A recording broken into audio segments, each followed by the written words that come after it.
On the first day, the working girl married into a wealthy family. She squatted on the floor eating Western food like a construction worker. The scene immediately triggered laughter from the banquet guests. No one expected a trillion-dollar family's wife to behave so crudely. The woman instantly felt a wave of inferiority. The CEO husband noticed the situation. Without hesitation, he grabbed a plate of vegetables from the table. Then he openly squatted beside her and started eating. Seeing this, the CEO's father followed his son's lead. The guests quickly backed off after that. They even began praising the scene, saying squatting to eat could look elegant, and they would copy it next time. Seeing how the CEO stood up for her, the woman was moved to tears. But the truth was, she had once been a construction site worker herself, waking up early and working late every day just to earn tuition for her son.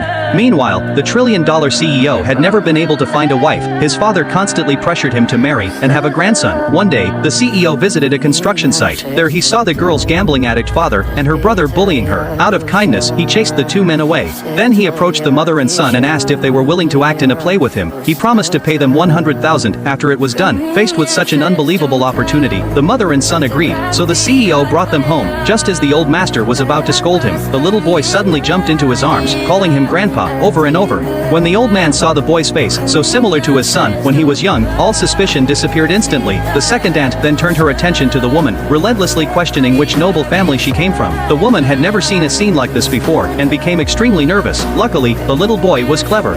He hugged the second aunt and called her grandma, helping his mother out of trouble. But the second aunt was still not satisfied. She secretly wanted to expose their fake identities, so she pulled some of the boy's hair and sent it for a paternity test, planning to expose them at the old master's birthday banquet the next day. The next day, the CEO arrived at the banquet with the mother and son. After careful styling, the woman looked no less elegant than any real wealthy aristocrat. To make the old master happy, the little boy personally gave him a drawing, wishing him longevity, prosperity, and a house full of descendants. The old man was so happy he couldn't stop smiling. This made the second uncle and aunt furious. After wishing grandpa a happy birthday, the little boy went to eat with his mother. Out of habit, they held their bowls and squatted in the corner. This strange scene immediately drew attention and mockery.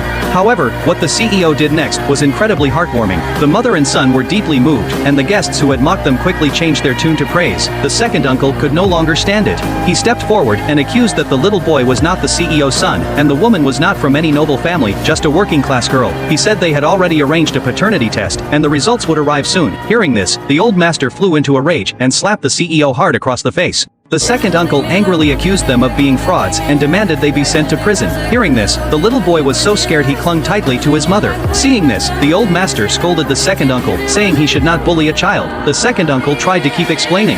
Just then the paternity test arrived. Seeing it, the second uncle snatched the report eagerly and handed it to the old master. At that moment, both the CEO and the woman became extremely nervous.